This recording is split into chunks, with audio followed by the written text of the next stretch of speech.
Welcome everybody to our SFMS May user group. We're excited to be here this morning. We have a lot of information to cover, so we are going to get going. Today's agenda. We have the Workday Payroll Update. Seth is here to update us, and Jennifer on our team also has some important information for everybody. Then we have the year-end financial rollover, DAFM 353, 356.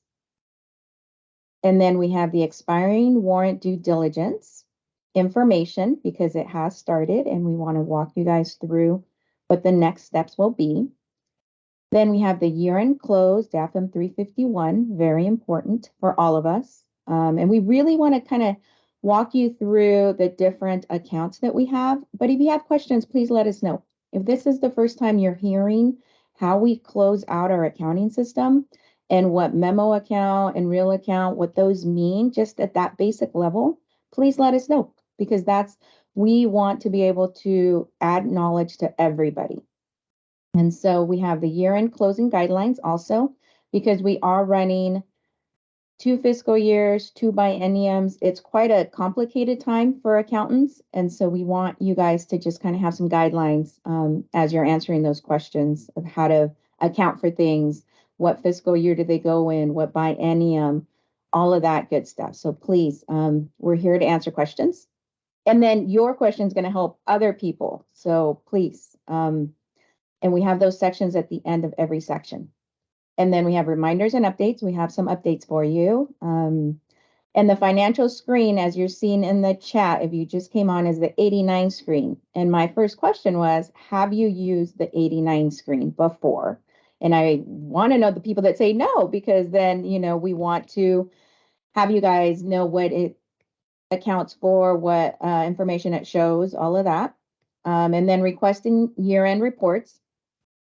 And then biennium close guidelines, because again, we're running 2 bienniums for July 1st through December 31st. So it's a little complicated. And then the last one is our report highlight for our user group, and that's the 8920. So has anyone looked at that DAFR report? And if so, if you could tell us in the chat, that would be great. So first up is Seth Lewis, and he's going to walk us through more Workday payroll updates. So I will let Jennifer, you move this slide and we will get going.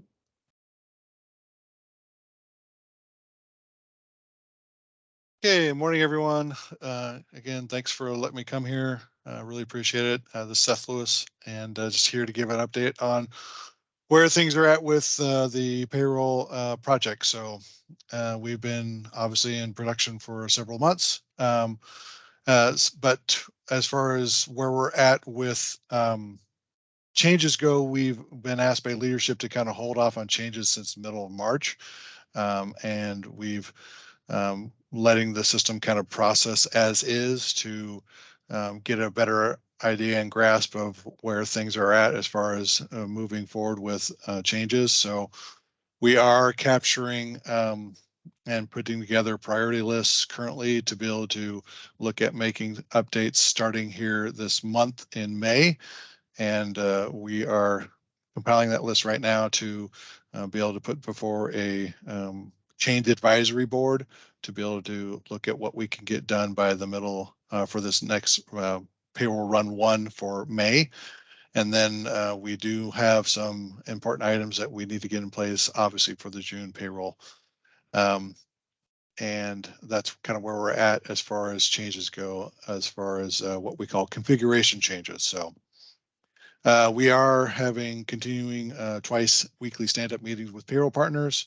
So Tuesdays today is just a kind of general update, provide a status update of how the payroll runs have gone, any types of communications, any sort of outstanding items or recent items that have popped up recently, and then of course reminders of important information for payroll partners to be aware of and what have you. So, and then Thursday, we've put together a list of micro trainings that are being recorded. So it's a really short but precise training on either a task or a business process, but mainly it's tasks within payroll to be able to give payroll partners a recorded example and just very straightforward guidelines as far as steps to take for a particular process. This particular Thursday is going to be about retro, so this will be an important one for payroll partners to not only attend, but follow up with the recording as well. In addition, we've got a small team that we're doing train the trainer with. And so this group is coming together to not only go through the training materials that were provided several months ago, but then we've kind of gone through and freshened them up and updated it based off of the knowledge and understanding we have of Workday currently. So we've had the first one, I believe it was 2 weeks ago. And so the next one is coming up again tomorrow. Again, this is just for a very specific group of payroll folks that are going to be tasked not only to take this information and present it within their teams, but then also bring in other payroll folks as well to deliver this training to the rest of the payroll partners across the enterprise.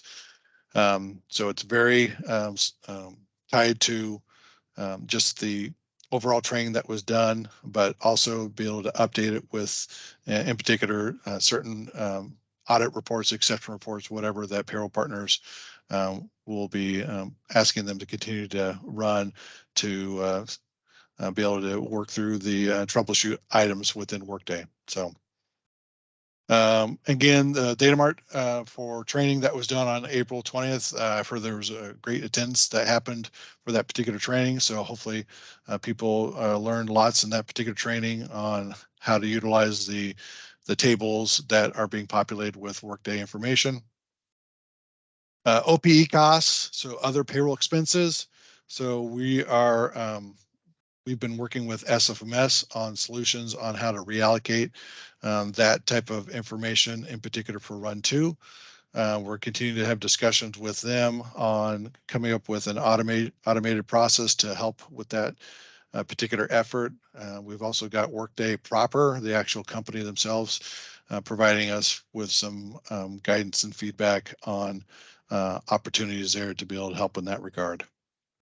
PERS corrections, so we noted and identified, thanks to some feedback, that PERS, it's the pension piece, it's the employer paid portion that was, unfortunately, it doubled up for the month of January.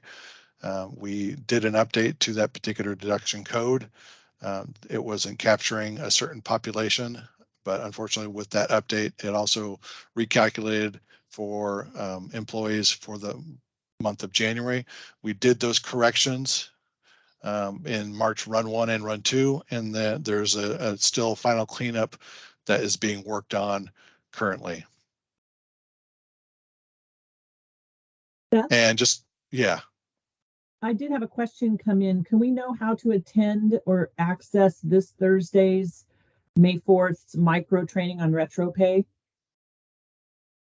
So again, that training and the I would work with your payroll partner on that. And if you are a payroll partner, then it would be available through the Workday Drive. Thank you. Yeah. And just to continue the conversation for this PERS correction, so within Workday, there's this particular report, the screenshot, and then the actual deduction code. So we created a new deduction code specifically for the correction. Again, the object code is still 3210, but in particular, you'll want to set it up to be able to identify the details of it. So what we did with the correction is we captured any PERS pension that was caught up in retro for the month of January. And we did an actual full reversal of those entries. Again, it was part of the March and April pay periods within Workday. So just utilize this report and pull it by that deduction code to be able to identify and see the details of the corrections that were done for PERS pension. Again, that's object code 3210. Thank you, Seth. Any questions? Or do we have them all answered? I do have one that's come in. It asks, we have recently discovered that hours reported through Datamart after run 2 are not matching up with timesheets when folks bill to specific projects and grants. Is DAS aware of this issue? We're working with SFMS. That's part of the reconciliation piece, so we are aware of it. Okay. And another one, if we got PERS corrections for a prior agency, will those get corrected? So we'll probably need an example of what that correction looks like so we can take a look at it. Okay, so Jenny Carson Phillips, if you want to send, should you send that email to what address, Seth? You can send it to me. That's fine. Okay, if you want to forward that question directly to Seth, Jenny, that would be great. And that's all we have at this time. Thank you so much. Thanks, Seth. Thank you, guys. Okay. So just wanted to talk about the interface to SFMA. And this we've talked about before, but we want to keep going over it. Changes to the current document numbers. The payroll run identifier for all T codes is for all T code 850s are going to be based on the year. Even years are alpha. We saw that in December. For the workday runs, they were using an alpha character, and for odd years, they're in numeric. So right now you're seeing numeric, which is what you were also seeing in OSPA. So there's a couple of reasons for this. So we've got duplicate current document numbers in the same FY. If we had kept the always using numeric, we were running into duplicate numbers for HEM in years that payroll for June payroll, June run 1, when it posted actually in June versus in July. So because HEM posts forward. So that was an issue. Also is because the T code 851, to get better alignment with when the transactions are actually happening, we wanted that to be based on when the receivables were actually going, when the checks were going out the door. And then also at go live, because OSPA was still interfacing for December, we wanted to have that alpha in there for Workday so that there was no overlap. So, and it prevents that duplication. So issues in January for the March files. So we did have delayed interface files from Workday. We have been having that. And as Seth talked about, the 3210 PERS was doubled. The majority of the corrections were processed on March run 1. Additional corrections were March run 2 and April run 1. And any remaining corrections, they're being worked by the Workday team. We have gotten some requested, or we have requested more detailed information on the corrections from Workday. However, corrections already processed can be found in the OB Workday department under CD earnings, PERS pension correction, central payroll use only. And this was also mentioned by Seth. And so here's an example where you can see for March run 1, you see a large correction.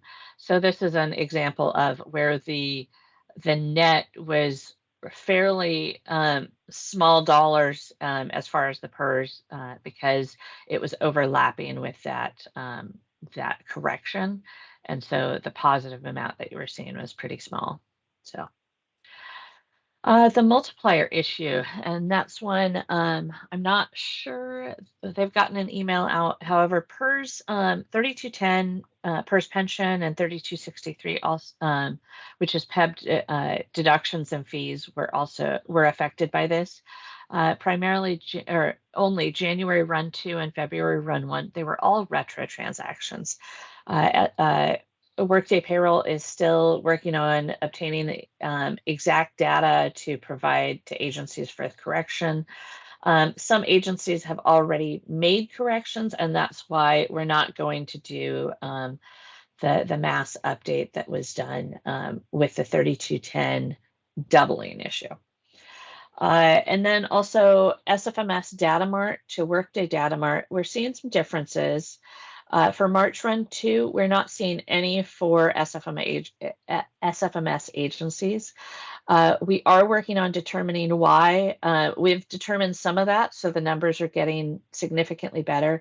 I haven't looked at April Run 1 to see if they were exact, but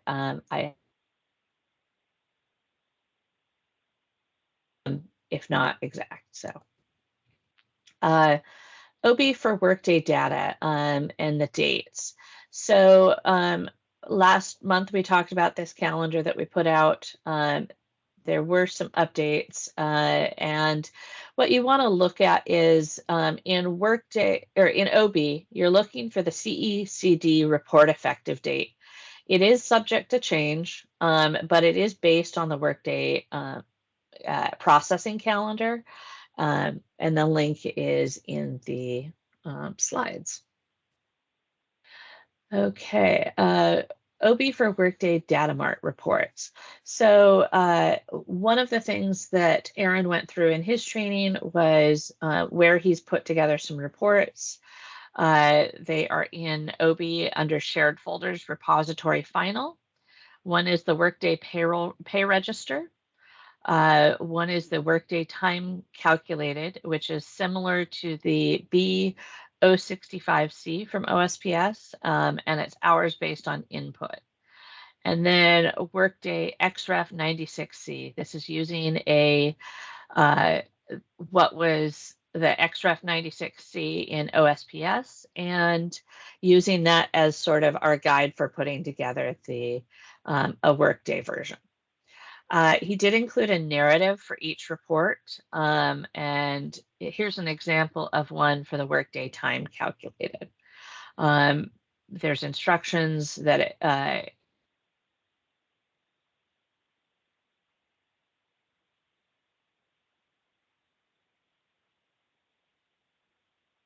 Jennifer, can you hear me?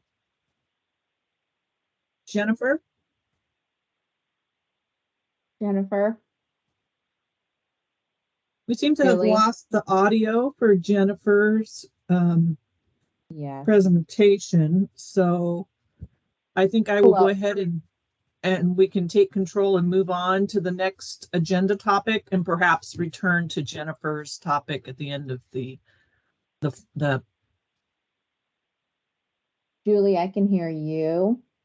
I want to make sure you can hear me. Can you hear me, Julie? Yes, I can. Okay. I think there's something Perfect. wrong with Jennifer's system. Yes. So, Alan, if you want to go ahead and take control and jump to your slides, and we can try to round back to Jennifer later on in the meeting. All right, I will do that. Let me see here. Thank you.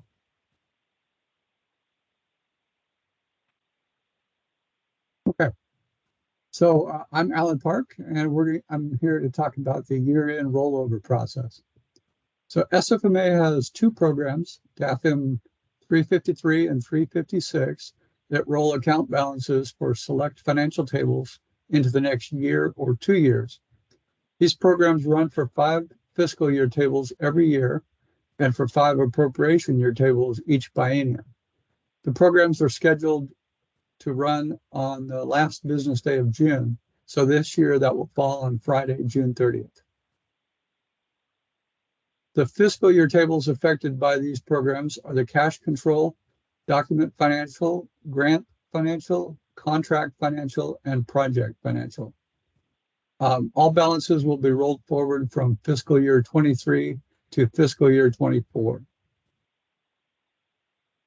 The appropriation year tables affected by these programs are the budget, appropriation, GL detail, agency fund, and GL summary. All balances will be rolled forward from fiscal year 23 to fiscal year 24 and fiscal year 25.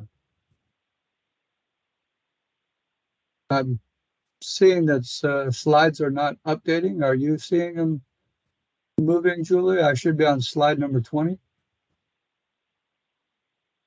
I do show on slide number 20. If anyone is having an issue with that, Okay. you I might just need noticed. to, yeah, you might need to log out and log back in if you're having problems with that, especially if you've not been seeing them move since the beginning of the user group. You'll want to leave the meeting, come back in, and when you have the option to join via the web site or the application, you want to choose the application option, and then you should be able to see the slides as we see them. Thank you. Go ahead, Alan. All right, thank you, Julie. All right, so the D31 Comptroller GL account profile classifies every GL account as either a memo account with a year-end close indicator of 0, a real account with a year-end close indicator of 1, or a nominal account with a year-end close indicator of 2. What GL a nominal account balance rolls to depends on the existence of a GASB 54 code on the D23 fund profile. This example is showing that Comptroller GL account 1211, which is vouchers payable, is a real account.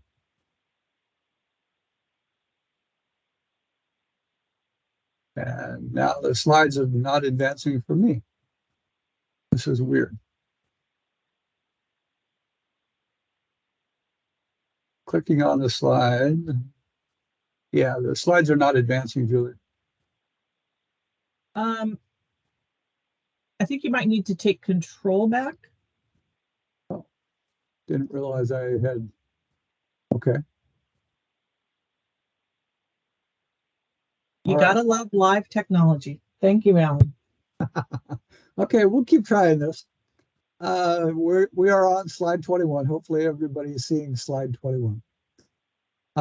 If a GL account is a memo or real account with a year-end close indicator of 0 or 1, the balances will roll to the same GL account. If a GL account is a nominal account with a year-end close indicator of 2, and the D23 fund profile has a GASB 54 value, then the GL account that a balance will roll to is looked up on an R-Stars D54 profile, which we set centrally. If a GL account is a nominal account and the D23 fund profile does not have a GASB 54 value, the GL account that a balance will roll to is looked up on the R-Stars D21 gap fund type profile. Next are an example of each of the nominal account scenarios. Okay, the first example is for a D23 fund that has a GASB 54 indicator of C1, which is a committed fund balance. All nominal account balances for GASB 54 committed funds will roll to GL account 3051. The next example is for a D23 fund profile that does not have a GASB 54 indicator. The program looks up the gap fund type on the D21 profile screen. In this case, these balances would roll to GL account 3020. The SFMS desk manual, chapter CENT.7, which stands for Central Processing, describes the year-end roll programs. You can find a link to the desk manual on the SFMS website under Accounting Forms and Publications. Because we will be starting a new biennium this year, there are some responsibilities for agencies. So before July 1st, each agency must create 2 new 25 screen profiles. The 25 screen is the agency control profile. You must add a profile for fiscal year 24 and a profile for fiscal year 25. The important thing about these profiles is the last month closed indicator on both profiles must be set to 00 in order to allow for July transactions to post. If you did not have last month closed set to 00, then you would get an error message trying to post July transactions. So on Saturday, July 1st, the 5:30 screen will be unavailable until we can complete our validation of the programs. Once we have completed our validation, we will open up the 530 screen and send out an email on SFMS News. If you have any questions regarding this annual program, you can contact your agency support analyst, but I can answer any questions that you may have this morning.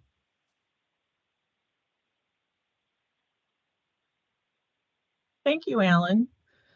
I don't have any questions on your presentation. Thank you very much. I do have several people who can't see the slides move, and we are trying to address that. And we will try to get that PDF emailed to you as soon as possible. It seems that the slides are advancing for most of our audience, and so it's hard to troubleshoot an issue that may be maybe on the attendee side of things. So we will do the best we can to help you out as we move along here. Julie, I'm also going to jump in and say, if you're having trouble with the slides not moving, why don't you go ahead and try to restart your computer? Because again, as you notice, there's only a few of you out of the 100 and so people that are here that are having that issue. We will get you the slides. Everything will be good. Carlene, if you can just kind of go through when you're going through the slides and kind of say what slide number you're on, that would be great. But everything will be fine. And one item to note, the PDF that was sent out did not include some of that, like the housekeeping slide and some of the question slides, to try to limit your printing requirements at the agency. So it may not be an exact slide number that matches your PDF. We hope you will bear with us and think that we'll eventually all be on the same page and move along together. Thank you for your patience. All right, Carlene, do you want to go ahead and take it away? I will certainly do so. Good morning. I'm here to talk about the expired warrants process that has already begun. I'm moving to my slide 27.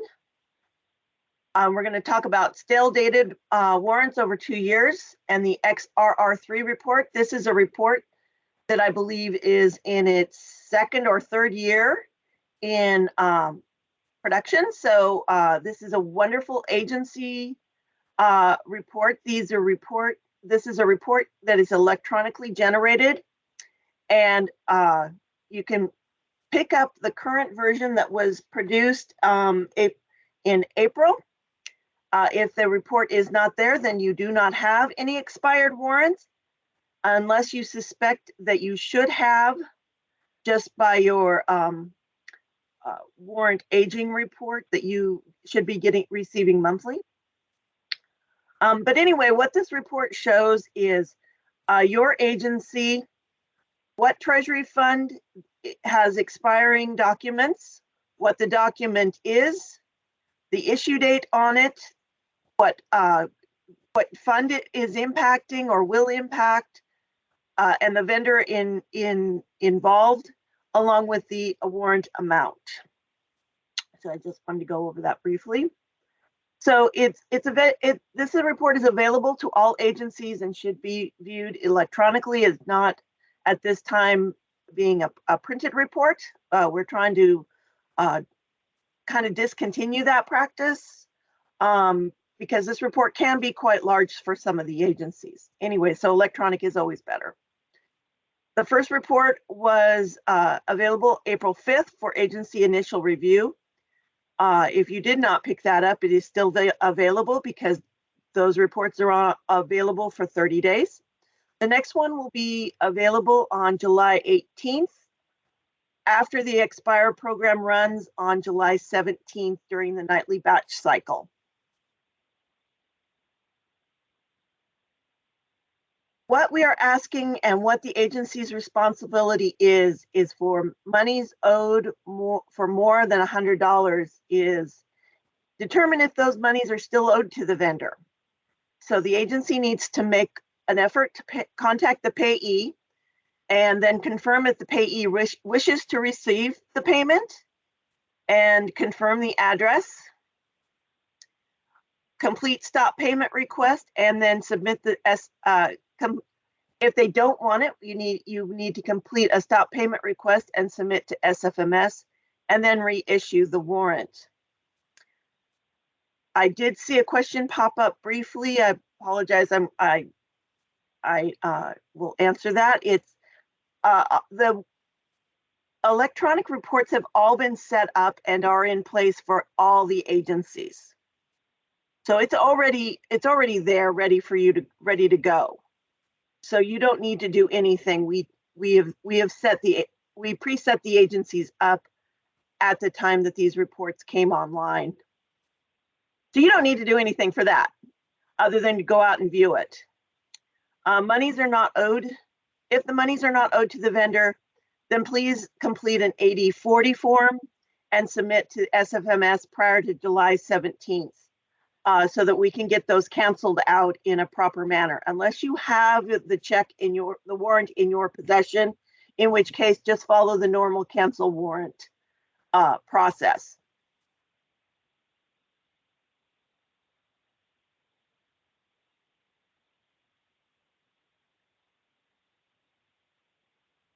So what you need to do is we're also asking the agency to review your XR3 report, identify any monies owed that are more than $100, determine if the monies are owed.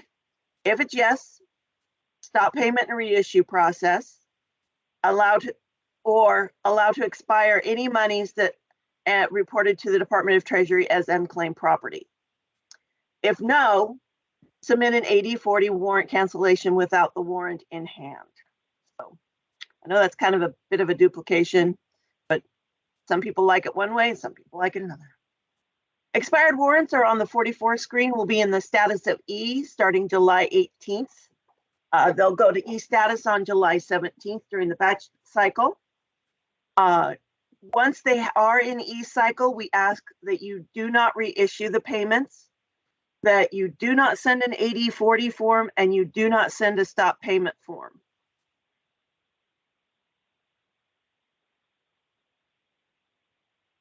Stop payments or 8040 forms are found on the link provided, which is the SFMS page on the DAS website under forms, and then the category is warrants, and then you can find the warrant stop payment request form or the 2-year warrant cancellation form 8040.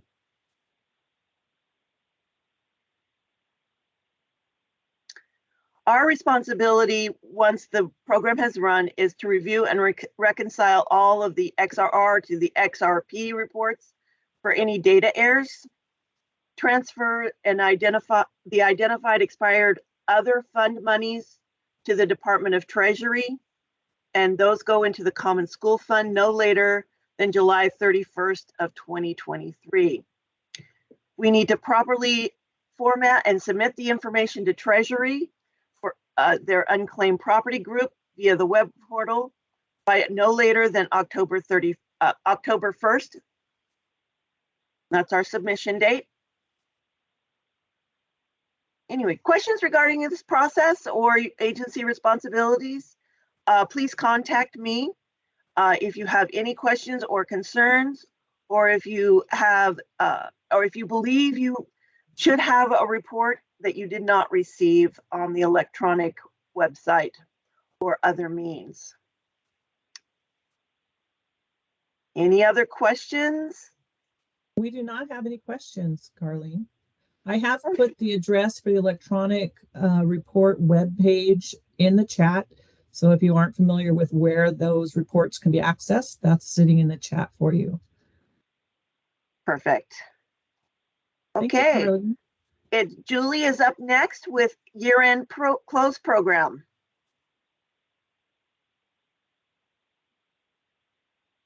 Aren't we all having fun this morning? I am.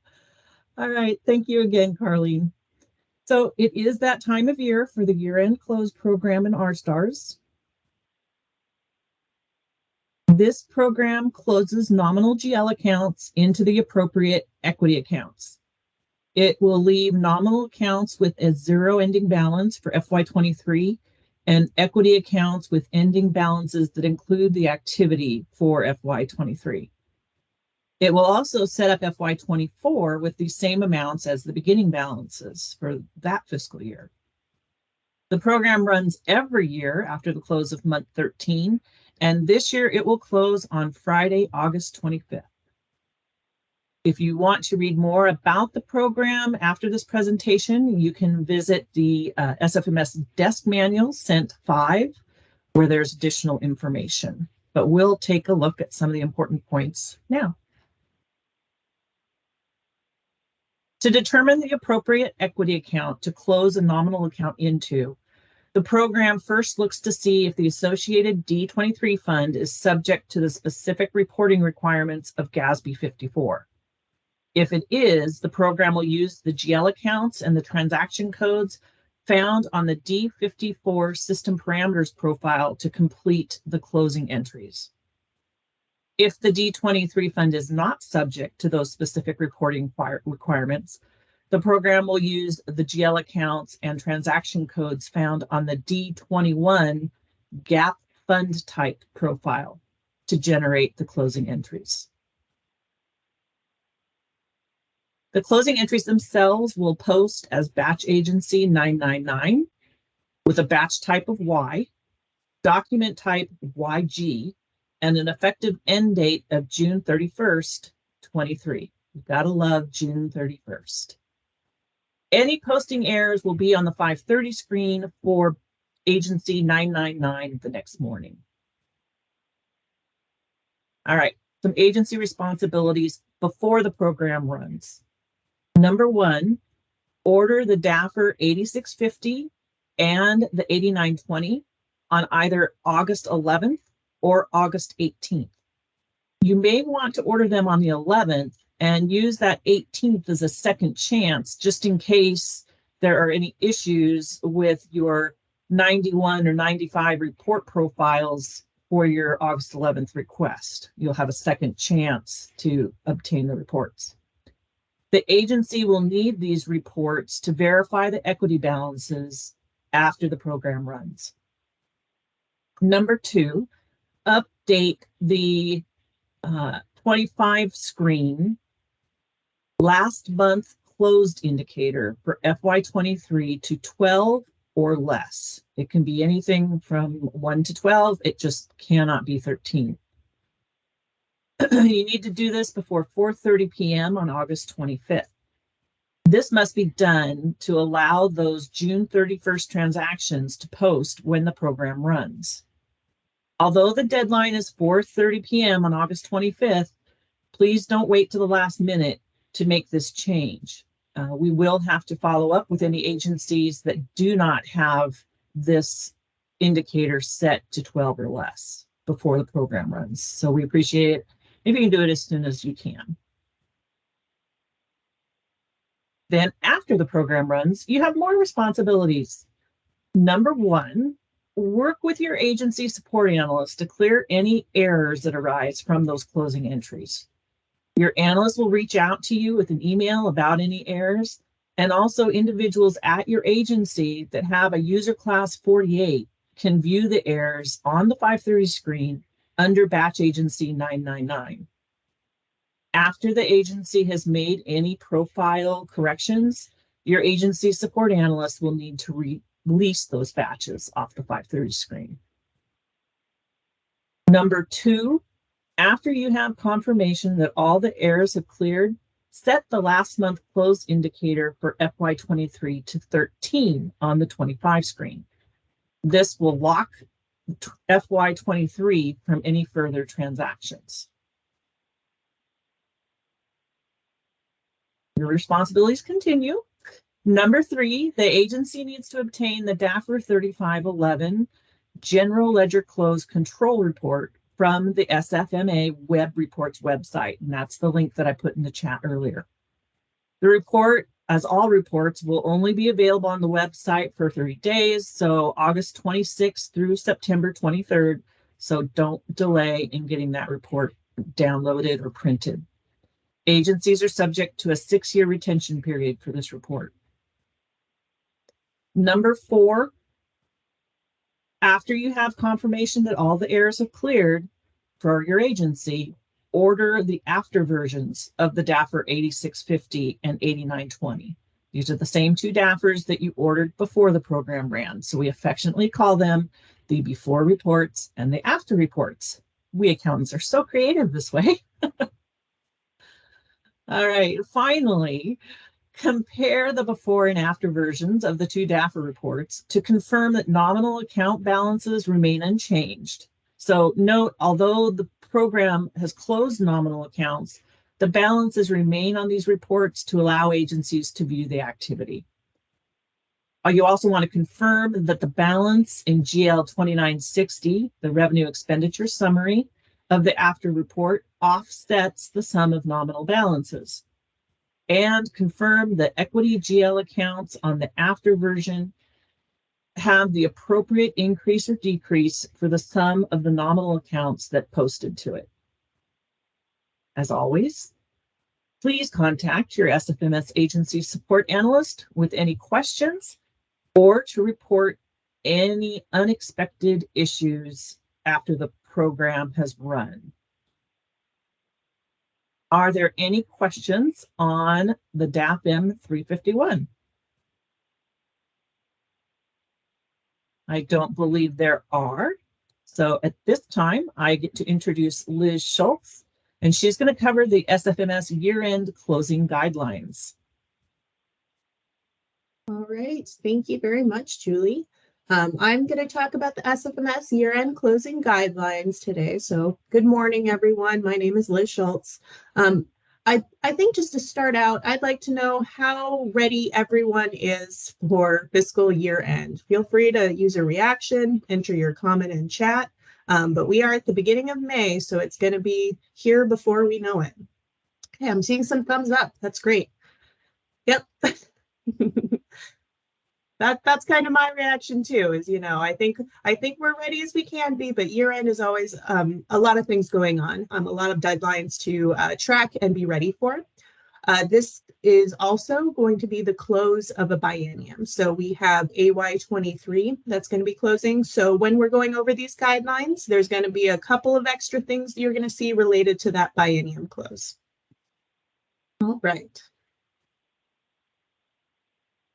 So a few questions this presentation is going to answer is specific to those fiscal year-end guidelines. And there was a handout that should have been included with your slides. If you didn't get a copy of that handout, there's a link in these slides to where you can find it after our presentation. But I'm going to kind of go over what those guidelines include. First of all, where are they? Why do you care about these guidelines? What information do they cover?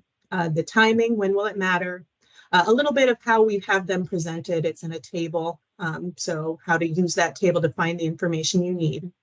And then who can you call if you have any questions? So as I go through, I'm going to kind of talk through these topics. If you have questions, feel free to enter them in the chat. We have a slide at the end to make sure we cover any questions that you might have. Right, so before we dive in, I do want to point out SFMS is one group. We have some year-end resources for agencies. We also have SARS, the Statewide Accounting and Reporting Services Group, and they have several resources that are really helpful for agencies too. So if you haven't seen these before, I definitely want to point them out. They're very useful. The first item we have is the Guide to Year-End Closing. There's a link on here. This has a lot of information of things agencies should be reviewing, what general ledger accounts you want to take a look at before year end. It's a pretty comprehensive guide. So take a look at that. SARS is also reviewing that as part of their pre-close reviews and maybe following up with your agency on specific questions to make sure that everything's going to be ready to go for fiscal year end. There is also the SARS year-end training. So we give our SFMS trainings. SARS does one every year as well. And it's a gold star requirement for agencies to attend or view that. So gold star requirements are something SARS establishes to make sure an agency is meeting all their deadlines for year-end reporting. So keep an eye out for that. Typically, those presentations are in June, and information goes out on the ACFR news list. There are also SARS analysts. If you're not sure who your agency's SARS analyst is, there's this ACFR contacts link that I have, so you can find out who to contact in SARS if you have questions.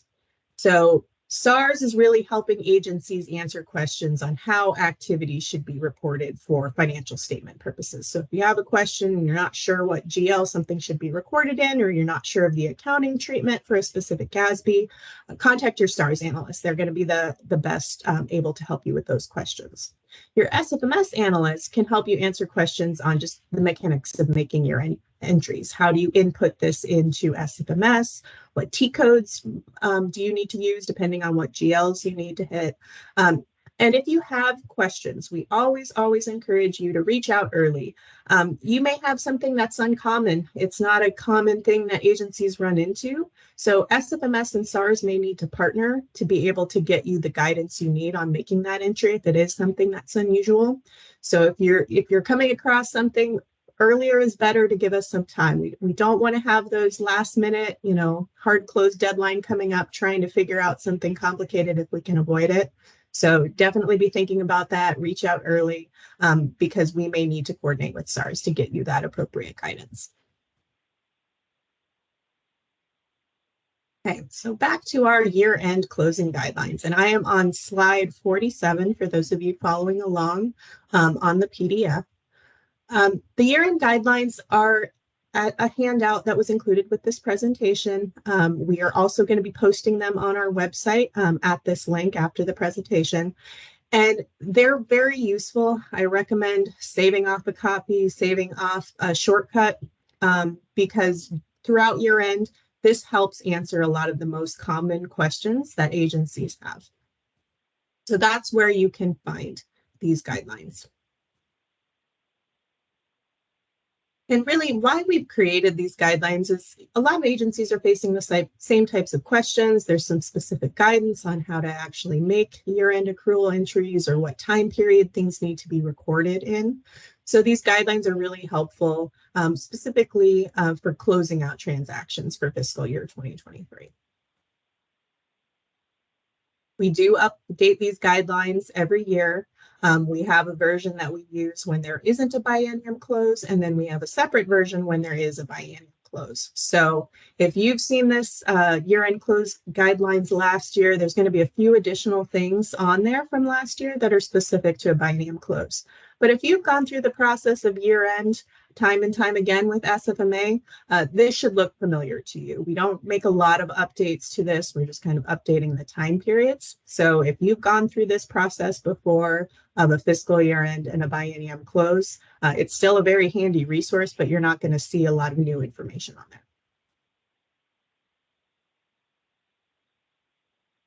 Okay. So as I mentioned, these are the year-end guidelines. So they're really covering those entries that you're making during fiscal month 12 for June, and then fiscal month 13. So as mentioned before, we do have 13 fiscal months in SFMA. We have that effective date of 6/31/23.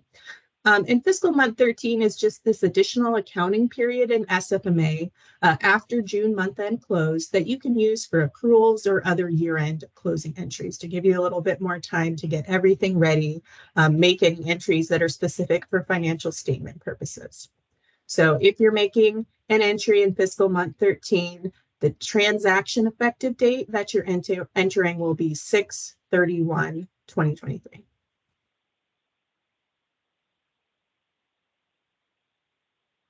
Okay, so a little about timelines here. We are currently in May. Fiscal month 12, June, will close on July 14th. And then that fiscal month 13, really the hard close for fiscal year end, will be on August 11th, 2023. So the guidelines are really covering that specific time period, that fiscal month 12, fiscal month 13. And as I mentioned, we have 2 fiscal years open, but we're also going to have 2 appropriation years open. So AY 2023 is closing 6/30/2023 is when it ends. It does remain open in SFMA for another 6 months to close out the biennium. So starting on July 1st, 2023, you can record transactions in AY23 or AY25. So it's really important when you're making transactions during this year-end period that you're paying attention to what effective date you're using so you can make sure you're recording the transaction in the correct accounting period. But since we're at a biennium close, you also need to pay attention to what appropriation year you're using so that you're recording the activity in the appropriate budgetary period. So just a little bit more dates that you need to be aware of because we have so many periods, 2 fiscal years, 2 appropriation years that are going to be open in SFMA.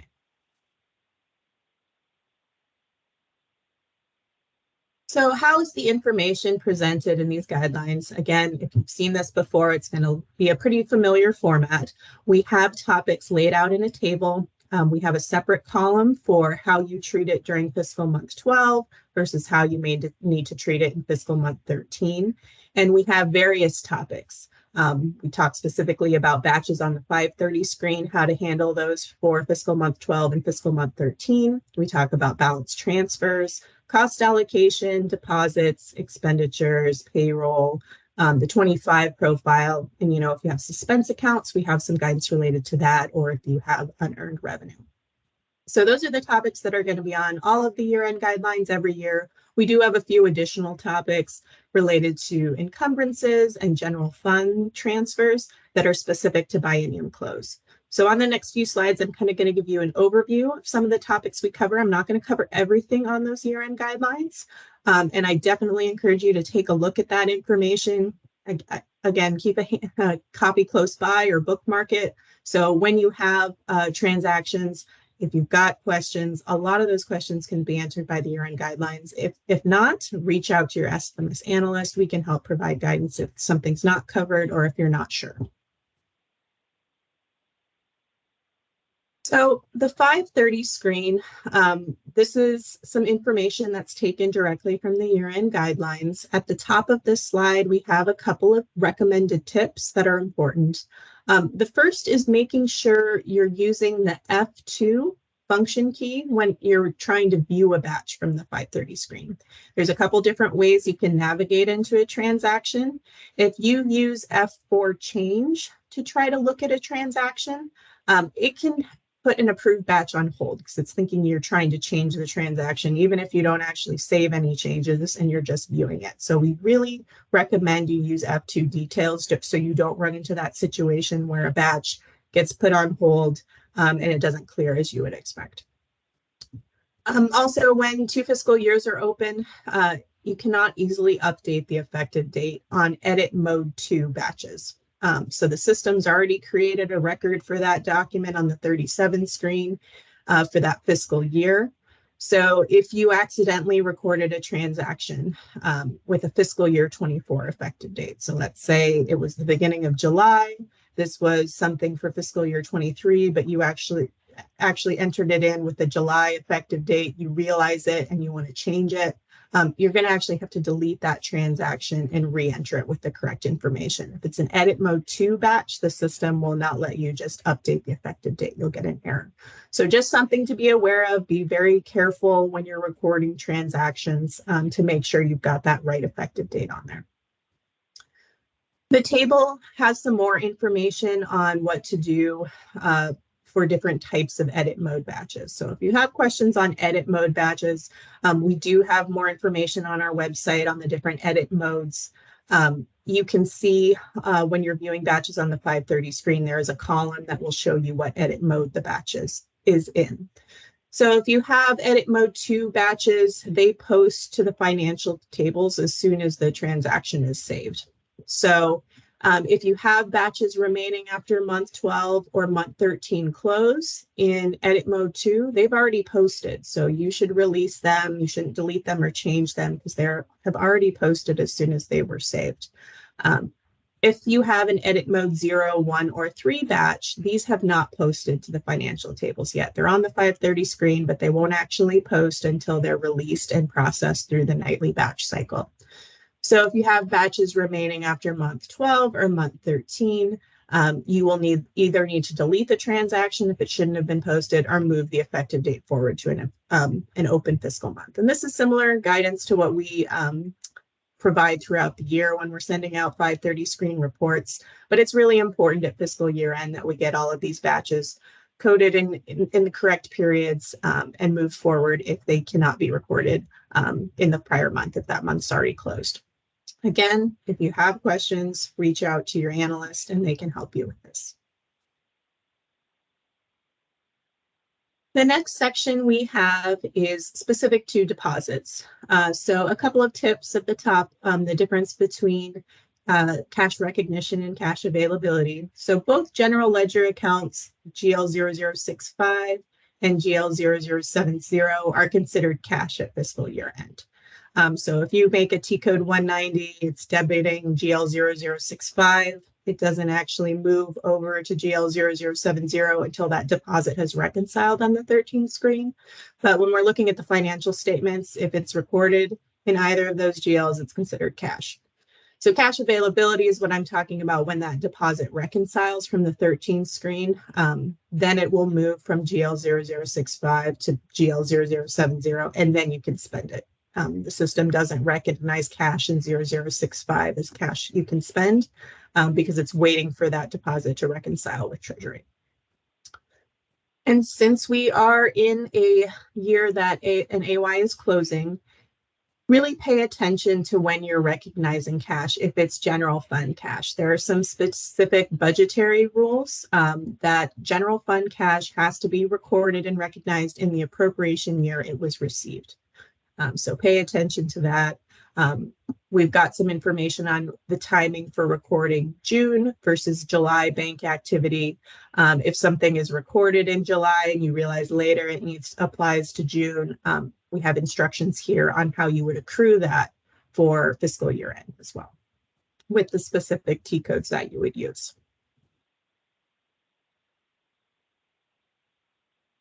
Next up, we have encumbrances and expenditures. Not every agency across the state encumbers. So for those agencies that do encumber, any outstanding encumbrances need to be cleared before the biennium close. So we have some instructions here based on when you receive those services and supplies, what you would do at fiscal year end to make sure everything's correctly reported for that. In the table at the bottom of the slide, we talk about the expenditures. So really looking at when those goods or services were received will help you determine if they need to be recorded for fiscal year 23 expenditures. If they do in fiscal month 12, you can record those transactions as you normally would using an effective date of 6/30. You can also in fiscal month 13 continue to record expenditures that didn't get recorded in June. You can use an effective date of 6/31 for those. You also, if something does get recorded in July, but you realize it does need to be reported for fiscal year 23, you can use an accrual. So with T code 437. So just some information there, making sure things are in the correct time periods. We do talk about balance transfers. Important point, not to backdate interagency or interfund balance transfers after calendar date 6/30/23. SARS will also send out a notice about this on their Act for News list.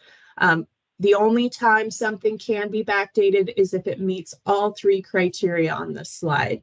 We need to make sure that balance transfers aren't crossing agencies, they can't be crossing gap funds, and they can't be crossing Treasury funds. So important to note, if you know you have balance transfers, try to get those in the system before calendar date 6/30. If you have to record it after that, you're going to have to record it in July, and you're going to have to accrue it for the fiscal year. So it's going to require more entries depending on what the timing of making that balance transfer.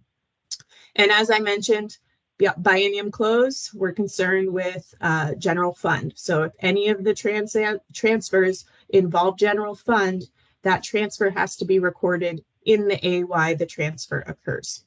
So important point if you're dealing with the general fund. There's a lot more information about that in the Oregon Accounting Manual in Chapter 20 on the budgetary requirements specific to general fund for an AY.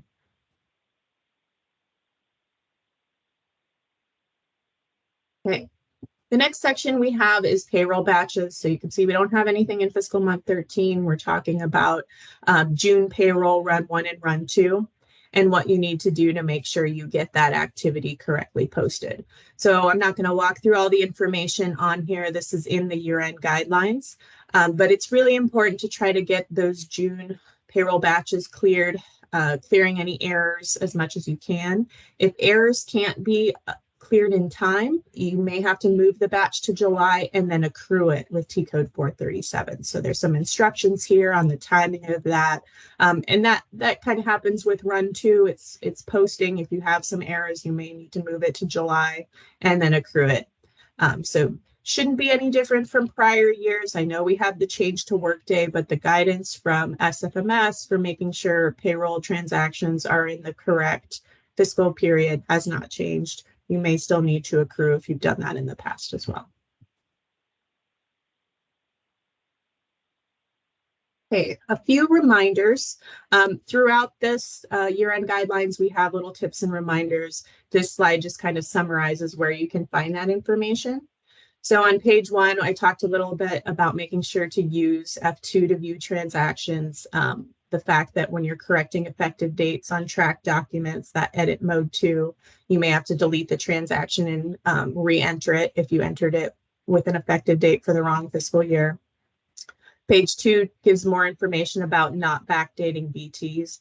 We also have a link to our SFMS website contacts. We have compiled a list of agency contacts. So if you're working with another agency to do a balance transfer across agencies, that list shows who you should contact at that other agency to coordinate that. Page 5, very handy mass batch change instructions. We have some guidance on how to complete those. It's a faster way to update batches if you need to clear errors or move the effective date. So take a look at the instructions on that and let us know if you have any questions. Page 6 also has some information really related to after fiscal year 23 closes. It tells you about fiscal year 24 cost allocation dates for those agencies that do cost allocation. Dates get slightly shifted for July and August since of month 13. And we also have some guidance on how to record AY23 expenditures after fiscal year 23 ends. So the AY 6/30/2023 is when it closes, but we have a 6-month closeout period where you can still be making transactions to the old AY. So there's some information there if you have that situation where you're getting expenditures for AY23 after fiscal year 23 has ended. And who can you call if you have questions? So your SFMS analyst is here. If you've got questions on these year-end guidelines, if you see something that's not covered, Maria, Julie, and myself, we have our contact information listed here. If you don't know who your analyst is, we have instructions of how you can find that in R-Stars on the 90 screen. And I want to point out we're going to be updating that 90 screen. I know it's got some older information on there, so we're going to get that updated so you have the most up-to-date information for year end.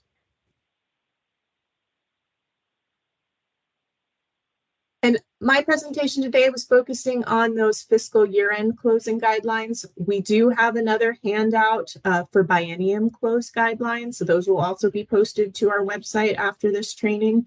It gives you just some more examples specific to recording transactions when 2 appropriation years are open. So if you need some more guidance on what appropriation year to use on a specific transaction, that handout will give you some specific examples and help point you to some of the resources related to that. So even though I'm not covering it today, it's still a very handy resource I would encourage you to take a look at if you have questions specific to what AY something should be recorded in. Right. Do we have any questions? Not seeing anything in the chat, so We do not, Liz. Thank you very much. At this time, since we don't have any questions, I was wondering if Fabiola, would you like to have a break at this point in time? Julie, yes, let's see, we're on slide 55. So let's have a 10-minute break. So we will be back at 10:15. So 9-minute break right now. So, and so Julie, I wasn't quite sure if we stop recording or we pick up, or we just keep the break in the recording. Yeah, we need to keep the recording going. We don't have a way to splice two different ones together. Okay, perfect. See you guys. All right, so we will resume in about 9 minutes, everybody.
right, it is 10:14, so we have about another minute before the SFMS user group resumes. Just want to kind of give everybody a heads up time-wise to get settled back down into your seats. Wake up, shake yourself, and at 10:15, and as she's ready, Liz is going to resume our user group with the reminders and updates section of today's presentation.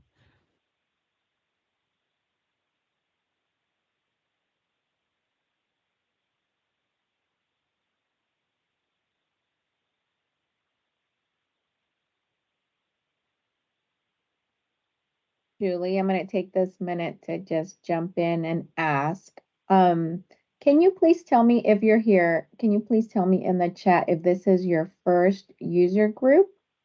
That helps us, again, know who our audience is. So if you're here and if this is your first one, please let me know in the chat. Thank you. Right, so we are back at 10:15. If you are just joining us, there was a question whether or not this was your first user group. If it is, please go ahead and put something in the chat, just so we know kind of who our audience is today. And I will talk us through the next few slides that we have. These are just some reminders and updates I wanted to make to share with you, give you some information on. Feel free to let me know if you have questions on any of these, but it should be a relatively quick when I go through these slides. So the first reminder that I have is the AY 2025 program structure reviews. If you've been to our user groups before, if you attended the one in February, we did talk about the AY 2025 program structures. So this is just a reminder. SFMS ran the profile role on 4/19. So this set up the new AY 25, fiscal year 24, and fiscal year 25 profiles. So it just basically rolled over whatever your current agency structure is to the new time periods. So if your agency is planning on making changes to your accounting structure for AY 25, Sabres, the budget group, had asked for a deadline of May 1st to send that information of any changes you're having to the Orbit system, to the program codes in RStars. Submitting those need to be reviewed by Sabres and the CFO. Sabres then makes some updates to your profiles as part of that. And then the agency has to make some updates to the agency profiles for PCAs, D23s, indexes, RTIs. So if your agency is changing accounting structure, SFMS reviews the new accounting structure to make sure everything's set up appropriately so you won't run into errors when you're trying to post transactions. So we coordinate with Sabres on this. We get information on what agencies will be updating their program structures. Your SFMS analyst will be reaching out to ask for the status on setting up those new profiles, because SFMS needs to complete the review of that new structure before you start posting transactions. So we're trying to get all of those reviews completed prior to July 1st, if possible, but we'll be coordinating with you on those structure reviews to get that completed. If you're not having any changes, if you're keeping the same structure, this doesn't apply to you. We don't do a program structure review if you're just keeping the same structure that you had in the prior AY. And I did want to point out, Sabres has created an OB1 analysis that agencies can use. So if you want to see what your current program structure is for your agency, there is in the shared repository folder in OB1, there is a query titled Orbits to RStars Program Alignment, and you can run that and see how things are currently set up for your agency.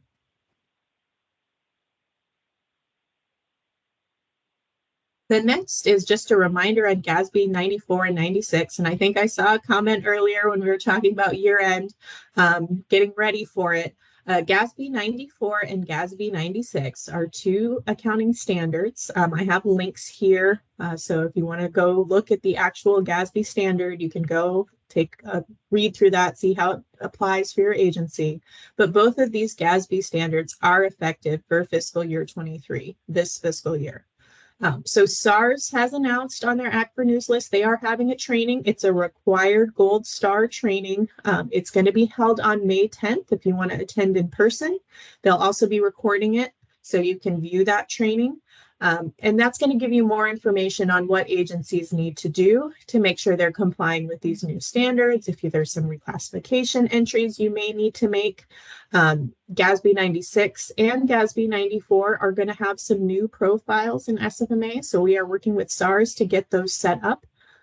So definitely have this on your calendars. If you're not part of the Act for News list, you may want to sign up through SARS because that's where they're announcing all of these trainings.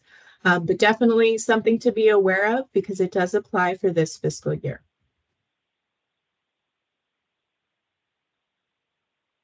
The last thing I wanted to share is an update to the SFMS website. I'm going to pause a second. I see a question here from Olga related to the GASB 9496. Can we sign in this training through Workday? So that would be a question to SARS. They had announced a placeholder for it. They said they may set it up through Workday, but we're still kind of waiting for some more information on how they would like us to register for that training. So it's not in Workday as of yet. I followed up with SARS last week, and they're planning on sending out some more information about that training, but so make sure to hold that date, and more information should come out. If you're planning on attending in person, that email includes information on when and where. They will be providing more information on where you can access the recording as well, if you're not able to attend the training in person. Okay, great question. Back to this slide here on the SFMS website updates. So if you are a member of our SFMS news list, we did send an email out last week with this same information, but we wanted to take some time just to share this with you in the user group as well. So our T-code spreadsheet is a resource on the SFMS website. We recently updated this information with a few changes. So this slide kind of gives you some background on the changes we made. We wanted to make sure that the file would open more quickly, so we shrunk it down a little bit. We added some background information just to give you links to additional resources. We removed some information. And I've gotten some good feedback about this update already. Please take a look if you haven't already. We're always looking for suggestions to make this tool more useful. So I have gotten some ideas back already that we're going to take a look at. But if you have some ideas as well, this is a tool for you to help record transactions and find the T-codes that you need. So if you've got additional suggestions, we would love to hear them.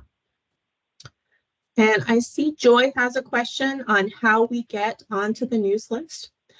So the SARS website has information on how you can sign up for the Act for News list. You just have to send an email to request to be added. There's a specific email you need to send it to.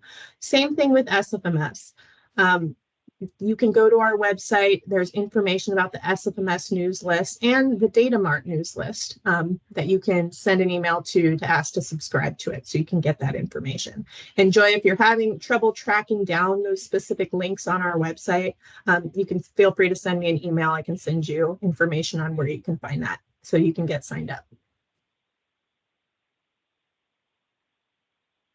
So in that SFMS news list, we did have some examples, and I wanted to take a moment to go through with this information as well, because it's a little bit different how ranges appear on the T-code spreadsheet.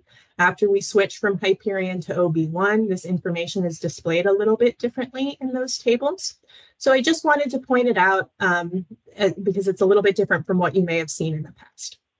So for those T-codes that allow you to input a GL and have a range of allowable GLs, or for those T-codes where you're entering a comptroller object and there's a variety of comptroller objects you can enter with that T-code, those ranges are going to appear on the spreadsheet like this example I have here. So on the 28B screen for every T-code, there will be a list of GLs that you can enter if it's one of those T-codes where you can enter a GL.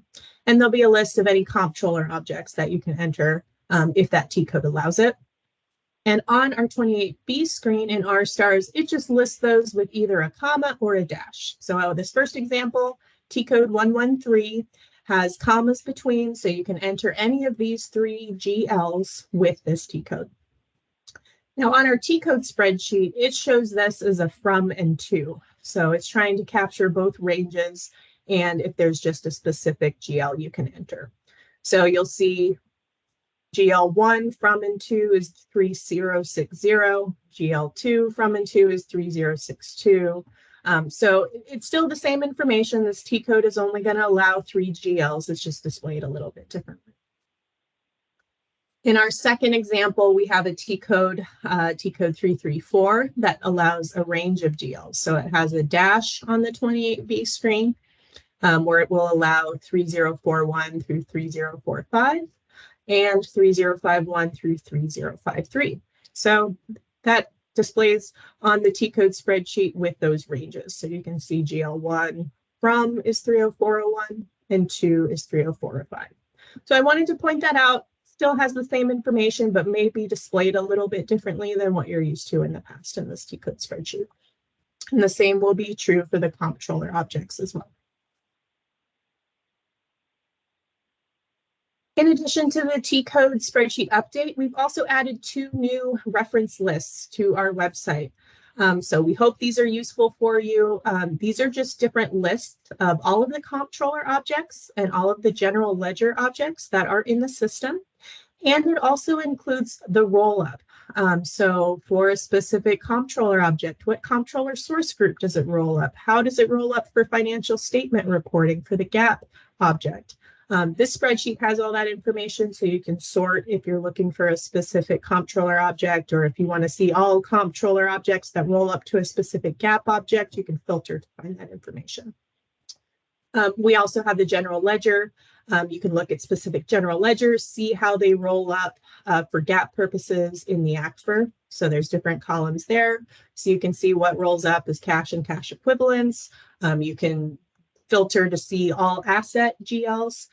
So it gives you a little bit more flexibility, and hopefully you find those tools useful. Again, if you've got additional recommendations of things you'd like to see, these are tools for our users. So if you've got other things, we are happy to get that feedback. Feel free to send it to Fabiola or to myself, and we can take a look at that. Right, I don't think I see any additional questions here, Julie. So I am going to pass it back to Julie to talk about the 89 screen. Thank you. Thank you, Liz. So today we have a financial highlight focusing on the 89 screen. And I know that we've asked at the beginning of the user group how many of you utilize this screen. And we had a lot of yeses and we had quite a few nos. So today we're going to kind of review it in general. And if you have additional questions, please reach out to your agency support analyst, and or we can cover it in more detail, perhaps at a later user group if we have enough interest and questions about it. The purpose of the 89 screen is to provide summarized balances of general ledger accounts. There is also a 65 screen that provides some detailed information, but today we're going to review the summary GL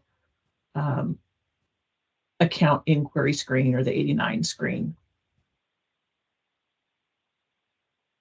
To make an inquiry, you must enter your agency number, at least one GL number. It can be either a controller or agency GL number, and at least one fund identifier. You can use a D23 fund, appropriated fund, or state fund group. SFMS recommends that you use a combination of a comptroller GL number and a D23 fund for most general inquiry needs on the 89 screen. If you press enter after only entering your agency, GL, and fund selections, the system default will provide you with the summary level cumulative amounts to date for the current fiscal year and fiscal month, or as of the current fiscal year and fiscal month. Remember that since edit modes 2 and 4 post to the financial tables as soon as they are saved, Any batches on the 530 screen will be included in the amounts shown on the 89 screen. A special note regarding the debit and credit amounts displayed. The calculation of these two amounts is based on indicators entered on underlying profiles. Due to various combinations of these indicators, we do not recommend using the summary level 89 screen to identify a specific amount of what you consider to be debits or credits posting on the general ledger. Instead, use the screen to identify the beginning balance, the ending balance, and the net activity for the GL D23 fund combination.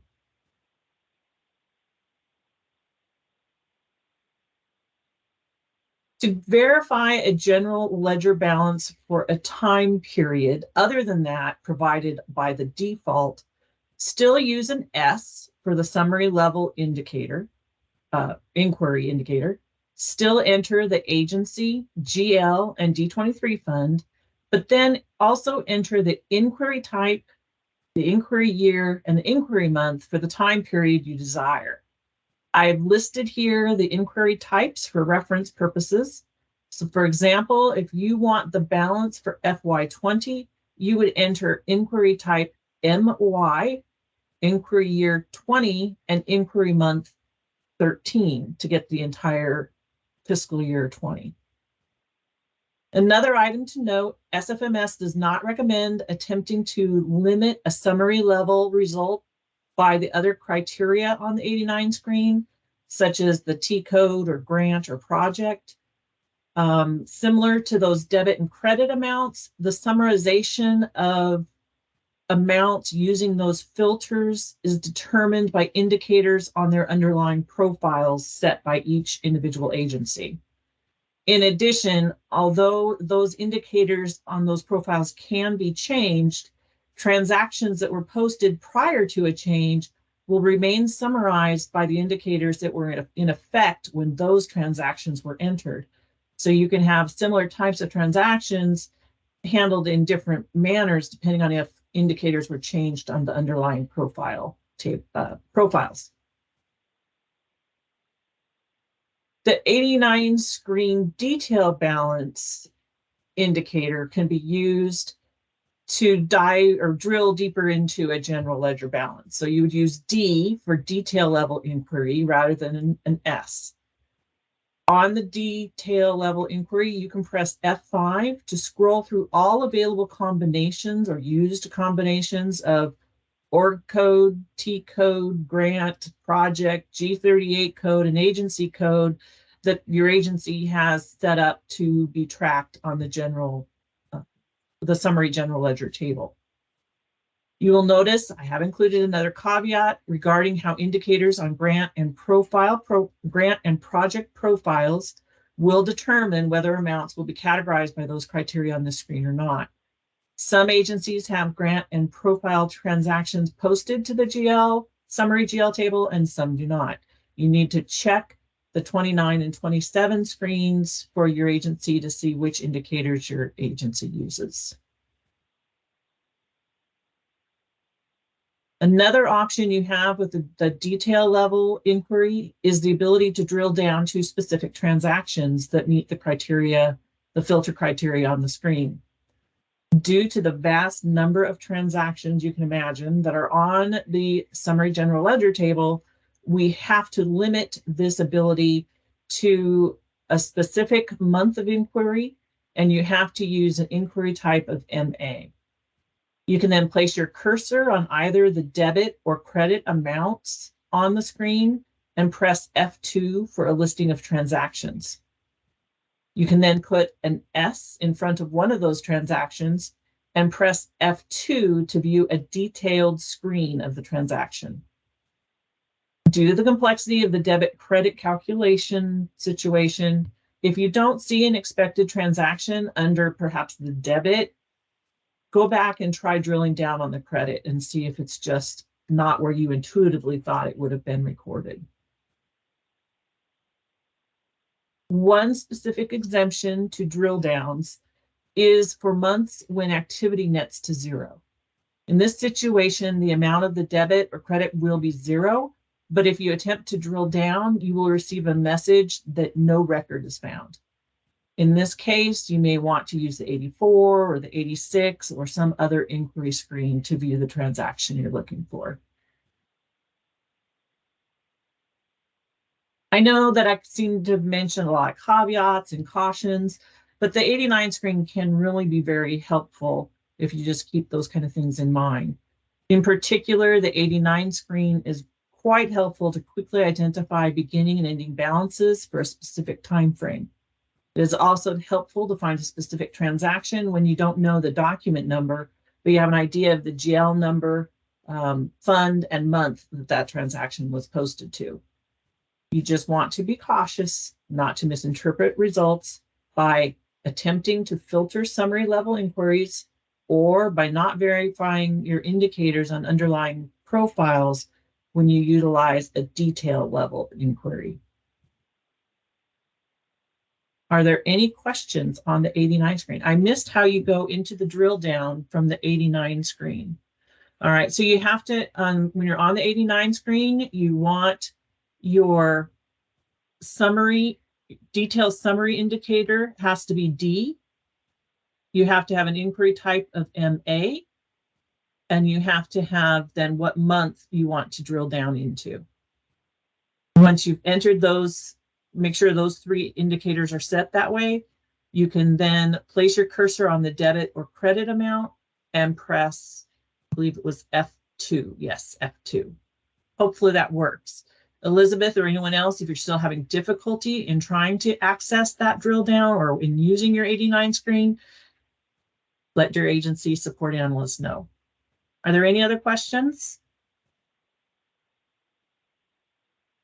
Not seeing any. I will turn it over to Maria with the year-end reports presentation. Hi, thank you, Julie. Okay, here I am with year-end reports. We will go through some of the important and necessary reports you need to consider. Some information may come to you as like repeated, but we feel they are need to be repeated so you will remember during this time, because sometimes can be complicated. So here we have a list of the recommended reports. DAFR 6530, trial balance by fund and GL.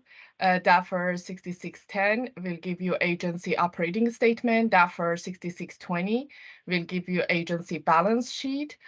So these last 2 DAFR 6610 and 6620 can be available in the OBIEE repository section. If you had a hard time to find it, please let us know. And additionally, we have 2 other reports. They are important to note it. We need to have these reports in 2 times. One is before year-end close, and one time is after year-end close. So that 2 reports are DAFR 8650, trial balance by fund, general ledger, and DAFR 8920, general ledger fund detail, trial balances.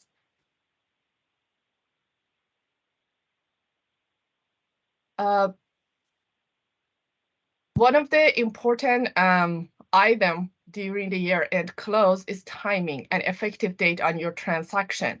So please consider double check your transactions when you are posting in this time, because sometimes can be challenging to delete it or correct it. In this period of time, we will have 3 months open, we will have 2 fiscal years open, and 2 biennium open, 2 appropriation year open. When you want to set your reports, pay attention to the indicators. So CM will stand for current month's activity.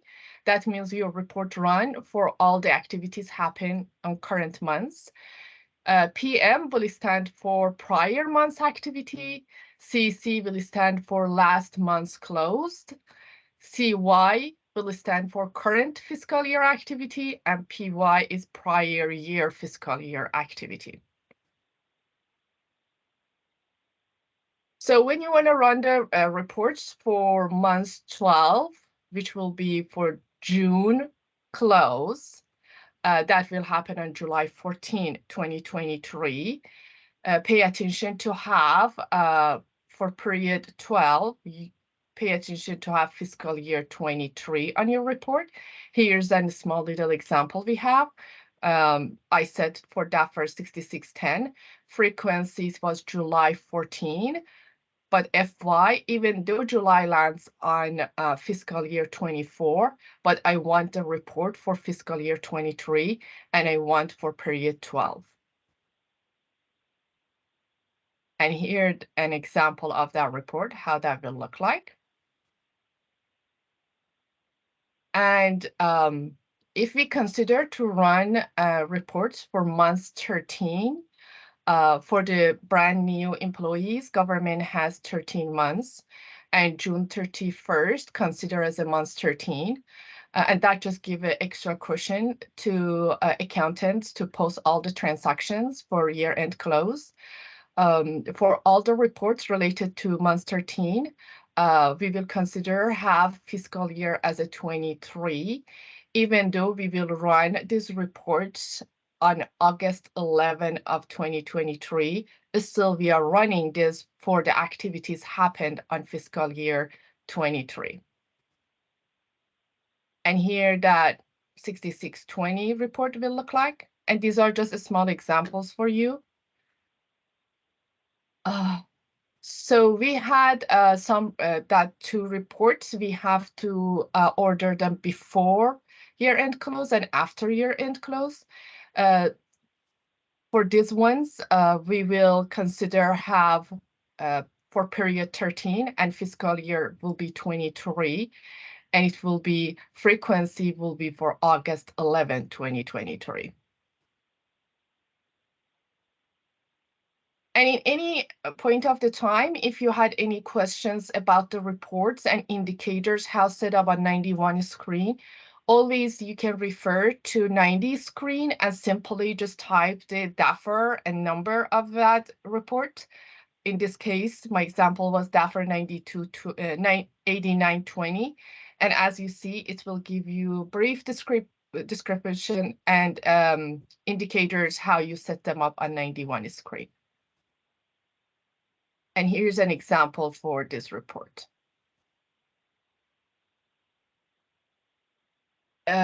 One of the confusion will come along when we want to run first month's period first for FY24, and that will happen on September 1st. So when you will set up the reports for months end close of the July, our first month is closing on September 1st. Pay attention to have period 1 and fiscal year will be 24. So now here we have an example for after report for period 13 of fiscal year 23. Same report we ordered before closing, and now on September 1st, we need to reorder the same report for after closing to compare the 2 results. And as Julie and Les mentioned, DAF M351 will show the all closing of the GL accounts. So it is good to have both reports. Again, frequency will show for September 1st, but fiscal year is for 23 and period is for 13, even though you are running this report on September 1st, 2023, which would be fiscal year 24. But we need activity are related for fiscal year 23. Again, we can refer to 90 screen to see more detail about any of these reports. And here's an example for report DAFR 8650. I just like to put up this little cheat sheet for referring back if you needed to. We have our report training in our website. Anytime you run into any questions about how you want to set up your 91 screen, or any in any stage of ordering the reports, please refer to our report training materials, or you can contact to your agency's SFMS analyst. We are here to help you out with with all your reports. Any questions about this section? We do not have any questions, Maria. Okay. Now we go through biennium close section. So again, for brand new employees, the state budget is approved on a biannual base, where the biennium begins July 1st and ends June 30th, and June 31st consider as month 13.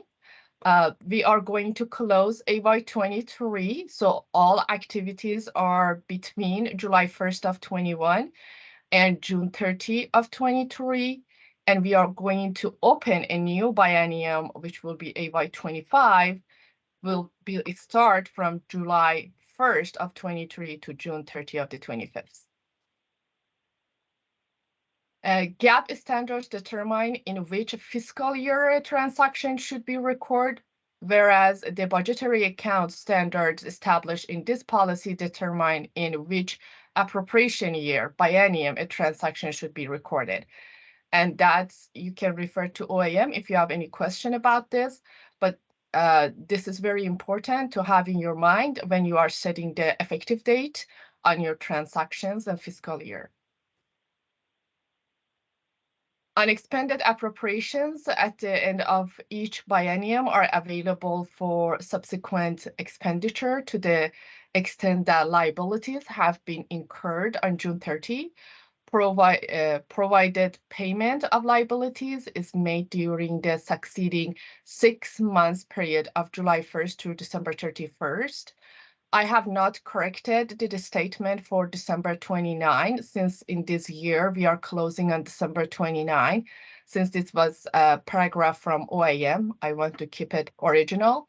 But please note it or flag your calendar. We are closing on December 29 this year because 31st lands on weekend.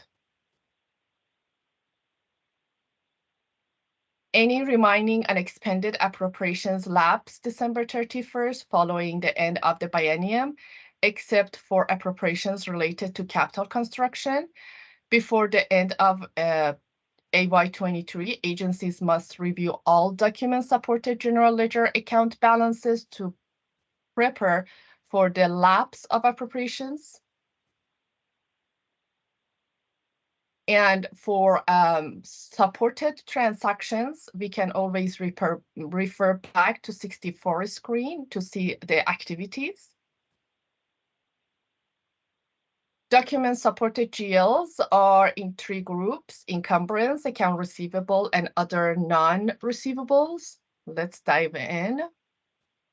So encumbrances, if an obligation represents an encumbrance on June 30 at the end of a biennium rather than a liability, the obligation cannot be paid from the biennium ended June 30.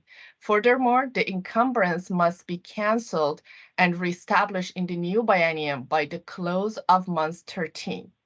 All AY 23 encumbrance balances should be 0 or the balance offset with T-code 931R by month 13 close. All AY 23 encumbrance balances must be 0 by December 29, again, because this year 31st lands on weekend. Cancel AY 23 encumbrance balance and reestablish in biennium AY 25 as appropriated. Then we have ARs. Agencies should move general fund accounts receivable forward to the new biennium if the receivable are not collected by June 30 at the end of a biennium. This applies to accounts receivable that are document supported and do not auto-reverse. All AY 23 general fund AR balances should be 0 by June month end close. Move balances forward to AY 25 or write them off. All other AY 23 AR balances must be zeroed out by December 29. or move balances forward to AY25 or write them up again, and refer to SFMS Desk Manual Ref 2 if you want to dive in more detail and you have more detailed questions, or you can contact to agency analyst in any point of the time. Other GLs we have GL 0573, 1604, and 1550. Agencies are still allowed to make liquidating entries to prior biennium for these GL balances in the current AY, and AY23 document impacting one of these GLs can be liquidated in AY25 after AY23's close. If the document related to AY21 or prior than that, then please contact your SFMS analyst. Again, you will find more information in this regard in our desk manual. So we will post this presentation in our website along with some handouts. Please refer to them to find the information you need. Along with that, we have this listed DAFers will help you to find the correct information and run your process properly. Let's dive into these reports. We have DAFR 6500, which shows a lapsing appropriation report based on these BT categories. We'll show BT 14, which is accrued revenue, balance of 0 by month 13 close, unless related to a non-document supported receivable. BT 17 will show accrued expenditure, balance of 0 by calendar date December 29. And BT 18 and 19 encumbrances, balance of 0 or offset with T-code 931R entry by month 13. And here is how this report will look like. And you can look at the balances under each column for BT 14, 17, 18, and 19. And then we have 4 more DAFers will help you in this process. We have DAFR 9750, account receivable document status, provide a listing of account receivable documents. DAFR 6590, outstanding deposit liabilities, document supported, provide a listing of outstanding document supported deposit liabilities. DAFR 8680, detail account activity by fund report, provides transactions level information for funds by GL accounts. Please filter by GL 0573. We want to look at unreimbursed advance and GL 1604 unearned revenue. And that for 3330 deposit reconciliation report, useful to research outstanding deposits. And this report will sorted by agency, treasury fund, account number, and deposit number. With all this, we will have 2 more tools for you to use. Obviously, OBIEE queries is available all the time for you to dive in details, and our stars inquiry screens. We have a couple of screens are very useful in this period of the time. We will recommend have Eye on 64 screen, which will show document recording queries. 86 screen will show document transaction inquiry. 62 screen appropriation financial inquiry. 69 screen agency fund financial inquiry. And 13 obviously will show our deposit research. Any other questions about this section? We don't have any questions that have come in, Maria. Thank you so much for the great review. And here we have Julie again. I'm back, just like a bad penny. Well, we've gone through a lot of information today, and I have the dubious honor of, with the last presentation, you know, we've started adding the report highlight section to our user groups. And just in case you haven't heard enough, about the DAFR 8920, we're just going to take a real quick look at it now. The report's purpose is to function as a trial balance at the end of an accounting period. Amounts can be reported at the agency level or broken down to org level 2 levels. The report can be requested for one of 3 different fund types, a D23, appropriated fund, or a state fund group. And you can request the report for either comptroller or agency general ledger accounts. So although we use this report and we talk about it a lot at year end, it is available for use throughout the year as well. Here is an example of the report itself. This example was ordered at an agency level. It's got agency here and by D23 fund. And then we can see it's for comp GL objects.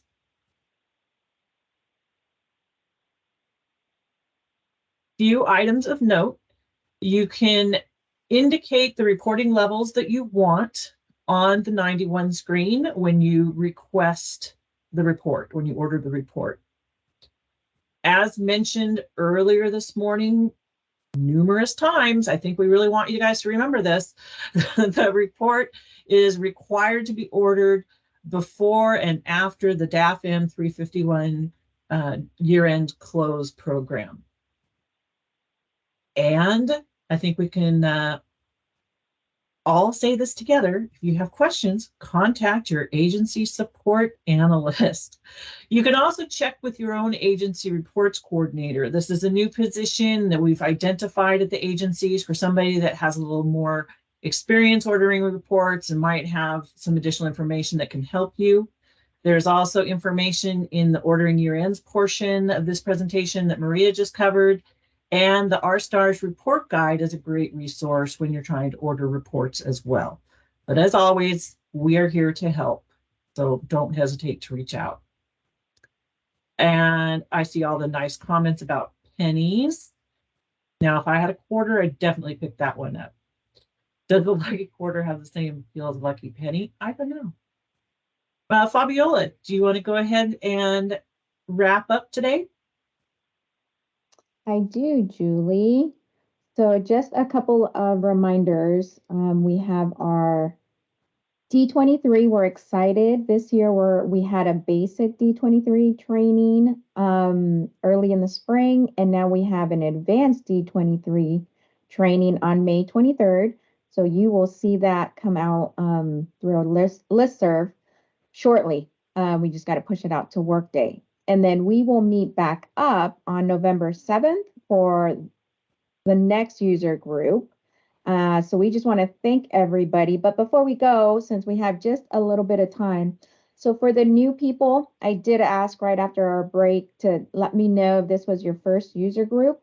And so it's very important for us to really talk to you because we have so many tools, we have so much information. I know it's overwhelming, but just, as time goes by, everything starts to sink in.